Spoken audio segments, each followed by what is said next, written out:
पंजाब के हरमन प्यारे सीएम साहब भगवंत मान साहब, इंडस्ट्री मिनिस्टर संजीव अरोड़ा जी, यहाँ पे आए हुए सभी ऑफिसर्स और पंजाब के कोने कोने से आए हुए सभी इंडस्ट्री लीडर्स, आप सबको मेरा नमस्कार, सबको मेरा प्रणाम, सत श्री अकाल। मैं समझता हूँ कि आज एक बहुत बड़ा दिन है और मैं सोच रहा था कि पिछले कुछ सालों को 3 हिस्सों में बांटा जा सकता है।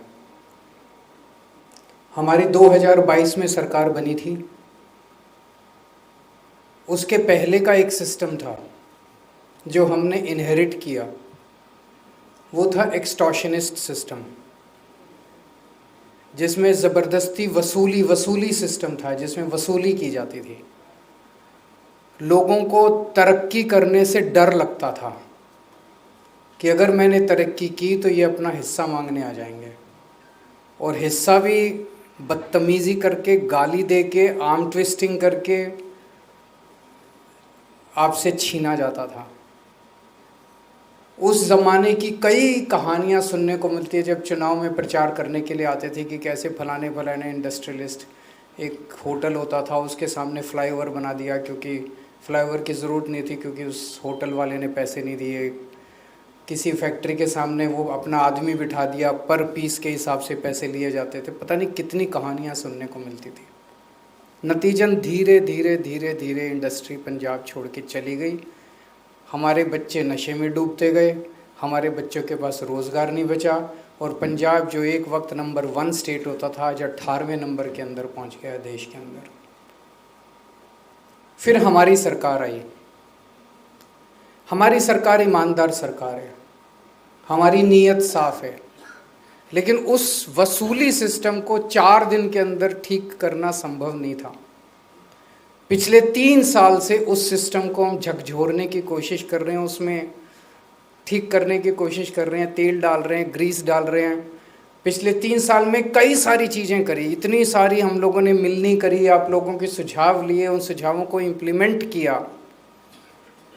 अब जो डिसीशंस पिछले कुछ महीनों में अनाउंस किए गए हैं, वो डिसीशन क्रांतिकारी डिसीशंस हैं कि कोई भी इंडस्ट्री अगर कोई अप्लाई करेगी एक्सपेंशन के लिए, डाइवर्सिफिकेशन के लिए, या investment, fresh investment, greenfield investment के लिए, तो फ्लैट 45 डेज़ के अंदर आपको सरकार की सारी अप्रूवल्स दे दी जाएंगी। अदरवाइज 45th डे को आपको डीम्ड अप्रूवल की चिट्ठी दे दी जाएगी, it is deemed to be approved. कोई ये हिम्मत नहीं कर सकता आज पूरे देश में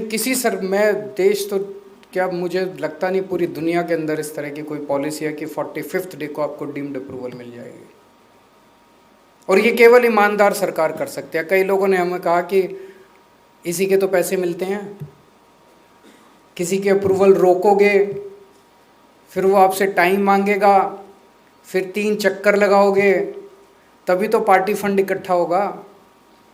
हमें पार्टी फंड इकट्ठा नहीं करना, हमें पंजाब की तरक्की करनी है। पंजाब की तरक्की करने के लिए आए, आप लोगों ने मौका दिया।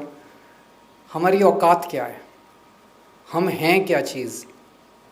मैं एक छोटा सा इनकम टैक्स ऑफिसर था, मान साहब एक आर्टिस्ट थे, संजीव अरोड़ा जी एक बिजनेसमैन थे। हमारे कोई दादा परदादा राजनीति में आज तक कभी नहीं आए, कभी ज़िंदगी में नहीं सोचा था कि हम राजनीति में आएंगे, मुख्यमंत्री बन जाएंगे, 2 राज्यों में सरकार हो जाएगी। आप लोगों ने पता नहीं हमारे में क्या देखा, हमें ये मौका दिया।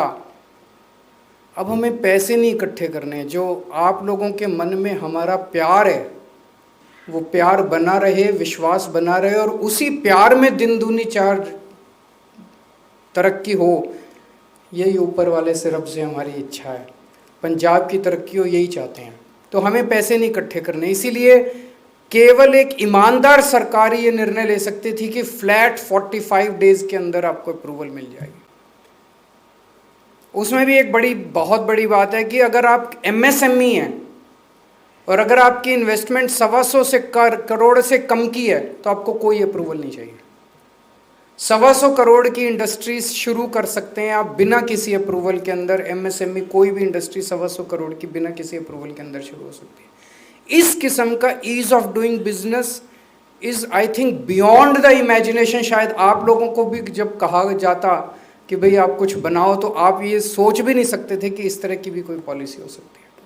तो पहले 3 साल मैं समझता हूँ कि हमारे जो गुजरे उसमें हम पॉलिसी बना रहे थे, आपके ऊपर आपको बता रहे थे, वो इंडस्ट्री फ्रेंडली पीरियड मैं कहूँगा। उसके पहले था वसूली सिस्टम, अभी 3 साल से था इंडस्ट्री फ्रेंडली सिस्टम, और आज के बाद ये जो सिस्टम है ये बिल्कुल क्रांतिकारी सिस्टम है।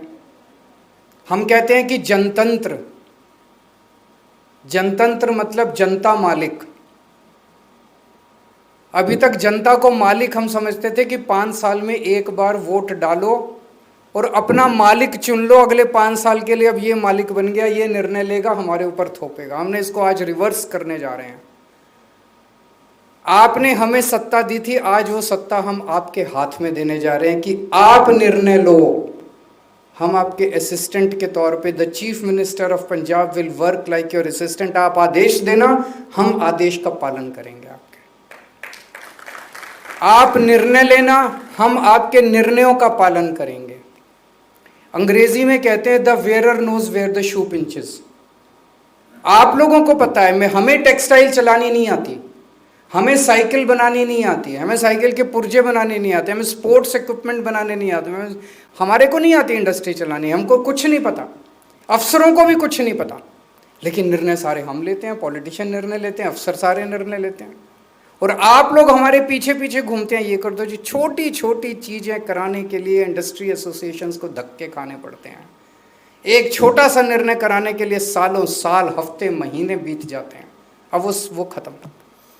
आज हम आपको ये जो ये बनाई हैं, सारी कमिटीज़ बनाई हैं, अब यहाँ से हमें हवाई जहाज को टेक ऑफ कराना है, पंजाब के हवाई जहाज को टेक ऑफ कराना है। अब हमें हवाई जहाज की स्पीड से चलना है पंजाब को इंडस्ट्रियलाइजेशन के मामले में, ये मकसद है।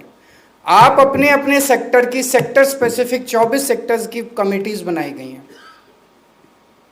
ये कमिटीज़ ऐसे ही नहीं बना दी गई, ये एक एक आपको मान साहब ने और संजीव अरोड़ा जी ने बैठ के एक एक व्यक्ति को हैंड पिक किया है, चुना है। बहुत नाम थे हम लोगों के पास, मैं जानता हूं कितनी मेहनत की है इन दोनों लोगों ने। एक एक व्यक्ति को चुना गया है। You have been hand picked because of your past contributions to your industry sector. ये आप सबके लिए मान की बात है, सम्मान की बात है, गौरव की बात है, गर्व की बात है, और बहुत बड़ी जिम्मेदारी की बात है। आपको जिम्मेदारी दी है पंजाब की, आपके सेक्टर की, उसको आगे बढ़ाने की। हर कमेटी के अंदर एमएसएमई भी है और लार्ज सेक्टर भी है, दोनों के रिप्रेजेंटेटिव्स हैं, ताकि हम चाहते हैं कि एक कॉम्प्रिहेंसिव पॉलिसी बने जिसमें हर किस्म के लोगों के इनपुट्स आएँ। तो अब हमें आप लोग अपनी अपनी सेक्टर स्पेसिफिक, एक ही आप लोगों से रिक्वेस्ट है, उसको पूरी की पूरी पॉलिसी को सब्सिडीज से मत भर दीजिएगा। ये भी सब्सिडी दे दो जी, वो भी सब्सिडी दे दो जी। पैसे नहीं है सरकार के पास, पैसे नहीं है सर। हम आपको ईज ऑफ डूइंग बिजनेस देंगे। हम आज भी ईज ऑफ डूइंग बिजनेस में केवल 3 साल के अंदर आज हम नंबर 1 पहुंच गए हैं पूरे देश के अंदर। पंजाब नंबर 1 पहुंच गया। हम आपको ऐसा सिस्टम देंगे कि आप खूब तरक्की करो, खूब आगे बढ़ो, लेकिन सब्सिडीज़ मत मांगिएगा कि इसकी भी सब्सिडी दे दो, उसकी। कोई आया मेरे पास, बोला जी वो मध्य प्रदेश वाले तो 50% कैपिटल पे सब्सिडी दे रहे हैं, वो हिमाचल प्रदेश वाले इतने % इस पे सब्सिडी दे रहे हैं। वो मुझे लगता है सिस्टम सस्टेनेबल नहीं है। एक पता चला एक राज्य के अंदर जो सब्सिडीज़ मिलती थी, अब उनकी हालत ख़राब हो गई, उन्होंने सब्सिडी बंद कर दी, सारी इंडस्ट्री उठ के अब दूसरे राज्य में चली गई। ये तो सस्टेनेबल डेवलपमेंट नहीं है। अगर केवल प्रॉफिट केवल सब्सिडी से ही निकलेगा तो फिर तो जिस दिन सब्सिडी बंद होगी उस दिन प्रॉफिट भी आपका ख़त्म हो जाएगा। हमें अपने को आपको कॉम्पिटिटिव बनाना पड़ेगा, इनोवेशन करना पड़ेगा। आज आप लोगों के पास मौका है। अभी 2 अक्टूबर तक हम समझते हैं आप अपनी पॉलिसीज़ बनाइए, और इन पॉलिसीज़ को फिर आपने ही इम्प्लीमेंट करवाना है, आप ही इम्प्लीमेंट कराएंगे। अभी 2 अक्टूबर तक आप अपनी पॉलिसीज़ बनाएंगे। हम चाहते हैं कि आप सभी राज्यों की पॉलिसीज़ अपने अपने सेक्टर की स्टडी करो, इंटरनेशनल गुड प्रैक्टिसेस स्टडी करो, और उनको पंजाब के परिप्रेक्ष्य पे, पंजाब में कैसे उसको चेंज करना है, उसको लागू करना है, उस किस्म की आप पॉलिसी बनाओ, ताकि हर सेक्टर के अंदर Punjab should become the best destination for any investment in the country. और धीरे धीरे in the world it should become the best investment destination in the world. तो आप सब लोगों को बहुत बहुत शुभकामनाएं, बहुत बड़ी जिम्मेदारी आप लोगों को मिल रही है। और ये गवर्नेंस का भी अलग मॉडल है कि सत्ता आज सरकार अपने हाथ काट के आप लोगों के हाथ में दे रही है, बहुत बड़ी जिम्मेदारी दे रही है। आप निर्णय लीजिए। मैं आपको यकीन दिलाता हूँ, जिसमें बहुत ज़्यादा प्रॉब्लम अगर नहीं होगी, हम बता भी देंगे कि देखो जी ये निर्णय आपका इम्प्लीमेंट नहीं हो सकता, इसमें थोड़ी सी प्रॉब्लम है और ये प्रॉब्लम है, आपको प्रॉब्लम भी बता देंगे। 99.9% of the decisions taken by you will be implemented by the government of Punjab. Thank you. God bless you.